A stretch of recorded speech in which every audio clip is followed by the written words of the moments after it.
everybody. This is West Shrimp Pub Boy again, doing another watch, react, and response style point, add-on, and critique video to another one of John Stossel's finer videos. Let's check it out. I recycle. It makes me feel good. Understandable. But what I do is nothing compared to what Lauren Singer does. Yeah. Same here, brother. Same here. I don't produce any trash, and I haven't for the past 2+ years. Well, this little lady here, she partially retracts that statement in a moment. You'll see what I mean. No trash in 2 years? Well, a little. So all of the trash that I have produced can fit inside of a mason jar. This, See? What did I tell you? But, she says, is it. Everything else she reused, recycled, or some of that stuff looks recyclable, like I can use it for certain things. Some of it, like that, them strands of stuff. It depends on what those strands of things are, though. composted. Where do you compost? I keep my compost in my freezer, so I'll show you if you want.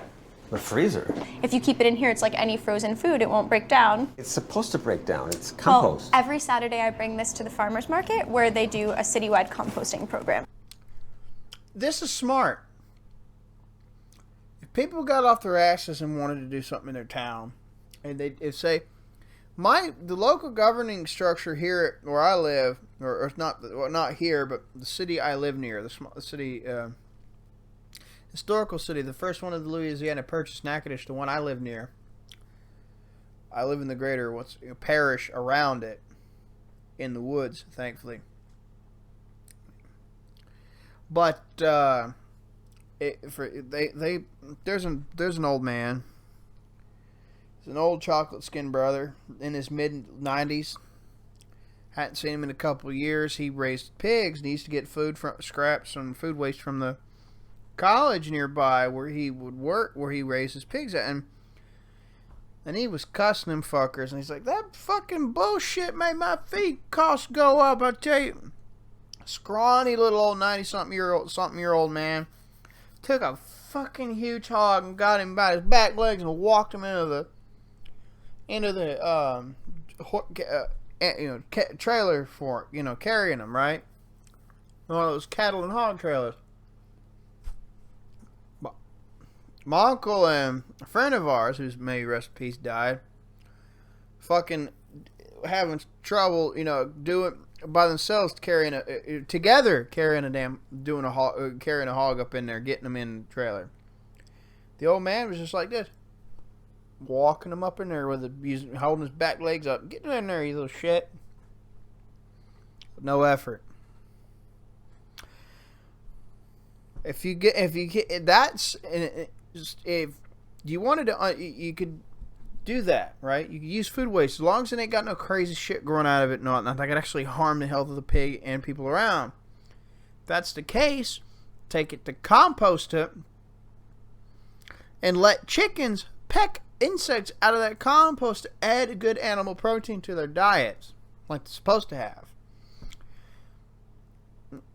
And you actually will get a decent lowering of feed costs by doing this. And then you corral them back into their pens or whatever. Now, something to consider for egg-laying birds. On her way home, Composting kills parasitic microbes and parasites in general because of the heat they put out. They do. Composting bins can get pretty warm to the touch. she buys coffee. I was wondering if I could get a latte, but do you mind making it in here for me? To avoid using plastic cups, she brings a mason jar everywhere. She's not only cute, but she's smart. I'll tell you why. That right there prevents or minimizes microplastics that could be leached into the drink, and it lessens the amount of plastic use that co-contributes to microplastics getting in your body, in your system over time. That's smart. Thank you so much. To avoid what she calls industrial chemicals. And some are shitty. Some we don't know, some we're guessing, but some are definitely shit. She makes her own cosmetics. This is my lotion that I make myself. It's a whipped body butter.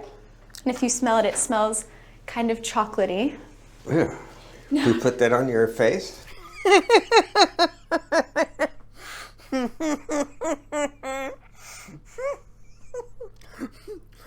I love how he's just trying his damnedest to be polite. He's like, ooh, do you put that stuff on your face?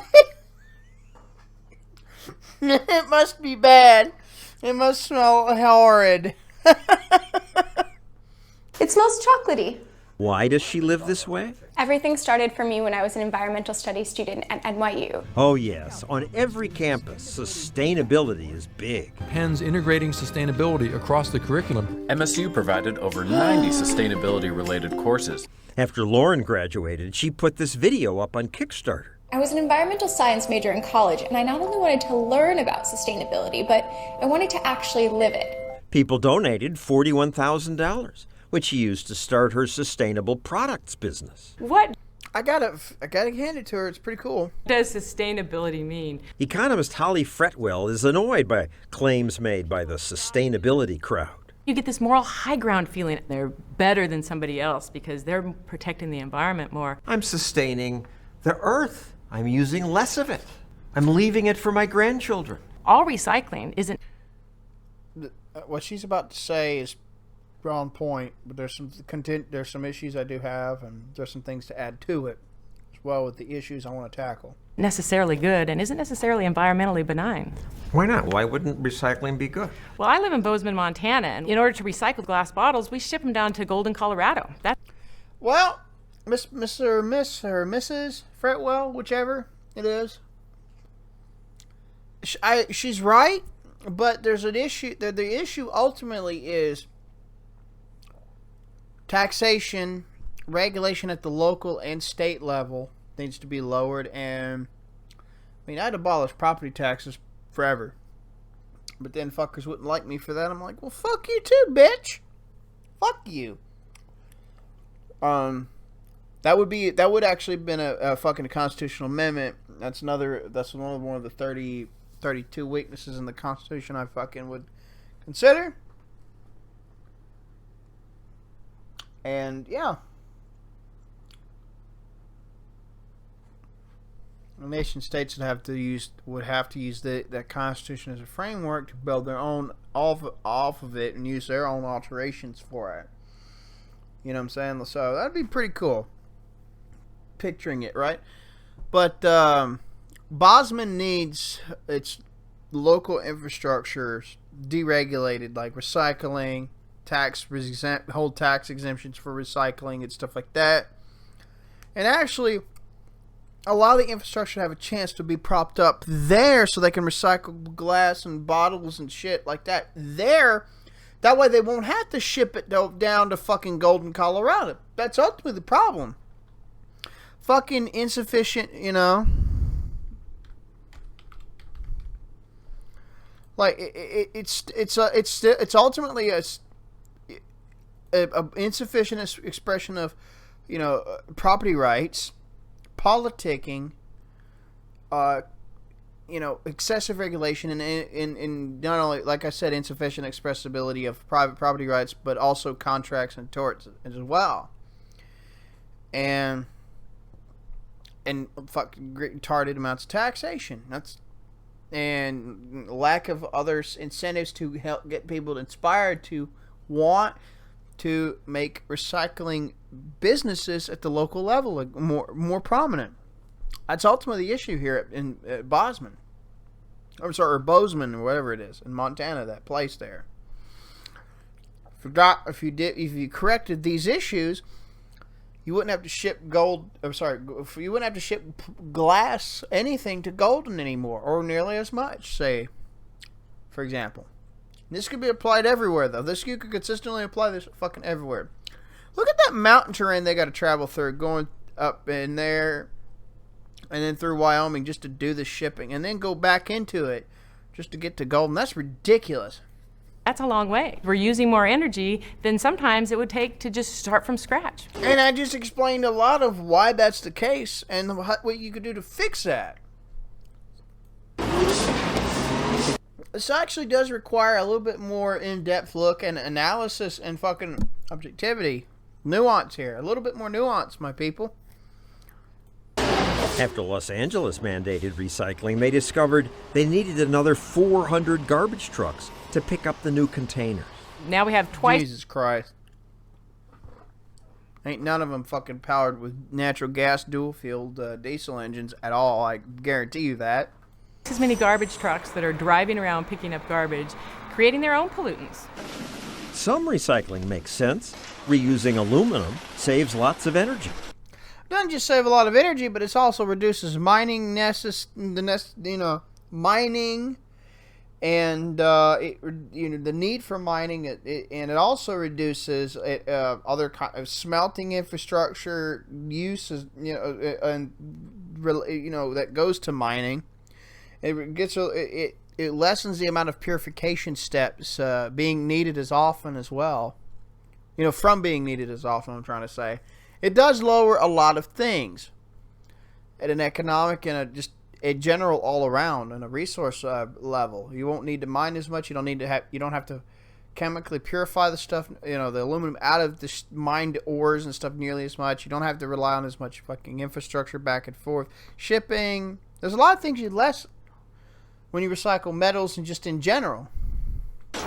But just about everything else is a scam. When we talk about recycling glass, we're actually talking about replacing sand, right? One of the most abundant materials. Ultimately, but still, I just addressed how you could solve that for the most part. Materials on Earth. Just a general, premise of sorts that you could build solutions off of, come up with ideas with. Like I gave a canvas, what I gave. A canvas for you to fucking write or paint on. Glass is made of sand. There's Sure. infinite sand around. Who cares if we recycle glass? This isn't going to make any difference. The average American, they produce 4.4 pounds of trash per day. So what if we produce 4 pounds? It's hurting the environment because we have to create more and more landfills, and landfills aren't free. Lots of people believe America will soon run out of landfill space, but it's not true. We're not running out of landfill space. We have more landfill space than we historically have ever had. It doesn't mean that landfills are less of an inefficiency. Period. How can there be more space? We've created these big landfills that are really safe and have liners within them so that they don't permeate into the ground and We're hoping on a wing and a prayer that's not the case. Really. and destroy the water tables. And We're again a fucking prayer is what's going. We're relying on a prayer here. once we fill that up, we seal it off and we put a park on top. Yeah, or you could leave the top part unopened and build some synthetic fuel plants powered by clean nuclear reactors, and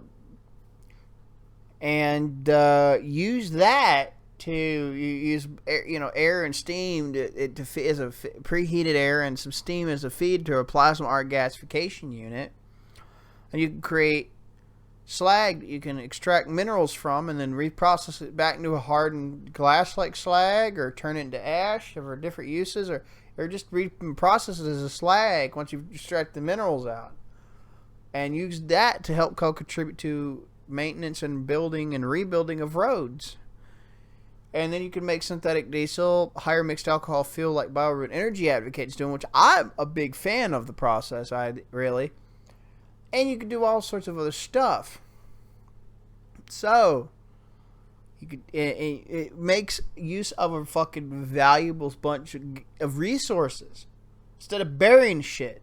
And you can still make those same parks and A park or the ski resort a ski resort even or or golf this beach course near Boston, all built or on beach landfill. resort. You could still All make of America's all these. garbage for the next 100 years Again, doesn't change what I said. would fit on Ted Turner's Flying D Ranch in Montana with 50,000 acres to spare. Doesn't change what I said at all. You could put all the world's trash for the next 1,000 years into one 15-mile square landfill. Doesn't change the fact that it's still an inefficiency. You can gasify the garbage and get the minerals out of it that are left over in the slags or whatever, and then reprocess slag into whatever, like say maybe glass or do something else with it. And you can also, or you can do a plasma gasifier and just keep the slag the way it is and fucking use it for different things. The glass-like or rock-like slag that comes out of plasma gasifying, and whatever toxins you don't break down can stay locked in there. And you can make synthetic fuels, co-generate, some heat, use clean nuclear energy to power these processes, and you'd be even more greener, and it'd be partially biosynthetic fuels all over the place, extending the petroleum supply and coal supply, all that kind of stuff. If you want to talk about recycling, this is what I'll do. I'll take this. I'll take these icebreaker ice cubes. This is strawberry lemonade. This is beautiful stuff. And what I'll do is I'll crack it apart, and I might cut it into strips, and then I'll use that, right, as a fuel. Like, I'll do this.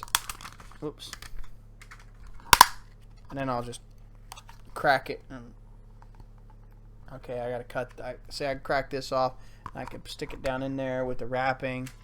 And then I can cut this with some cutting shears or whatever, turn these into plastic strips, and I can use them as a fuel to go with wood in a fireplace. And the fireplace and the wood and the air are going to have enough oxygenation in the combustion. It'll, vaporize this, and the vapors will come up and combust and continue to add to the fire.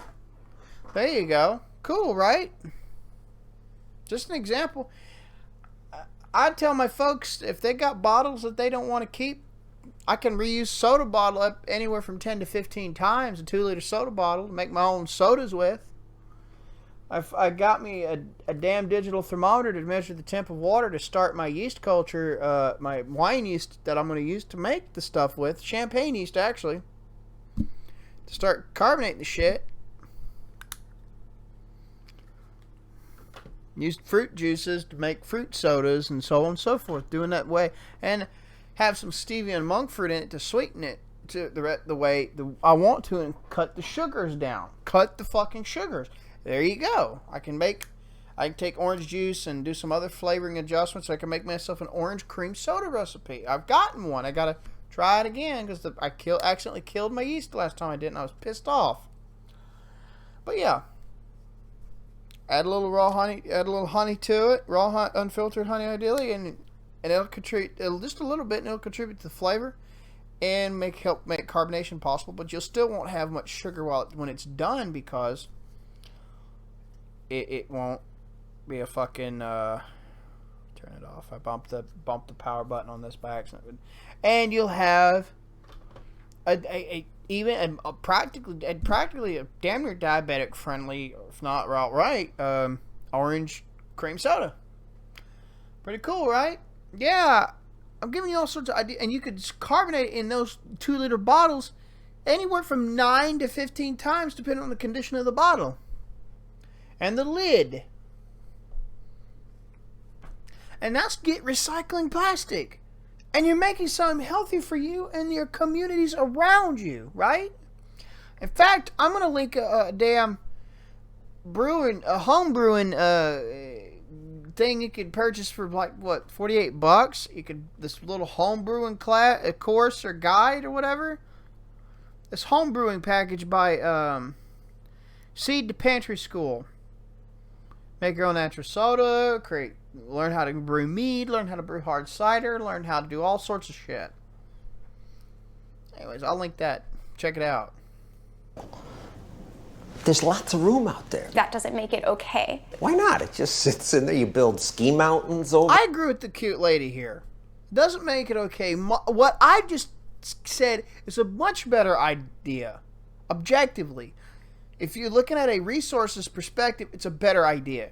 If you're looking at a multitude of ways for profiting off the side of the main goal of getting synthetic fuel and shit out of the garbage, made from the garbage, using clean nuclear power to power the synthetic fuel and gasification units, that's still a much better, and it gives more jobs, gives more opportunities, empowers people, lifts more out of poverty, brings the poverty metric up, and the poverty level up, what's considered the poverty line, brings it up, elevates it, and also elevates people with it, and it allows more shit to be used. It reuses a resource. It makes better use of a resource. And then when that landfill is done, you can, is emptied, you can refill it and pack it down again and do this all over.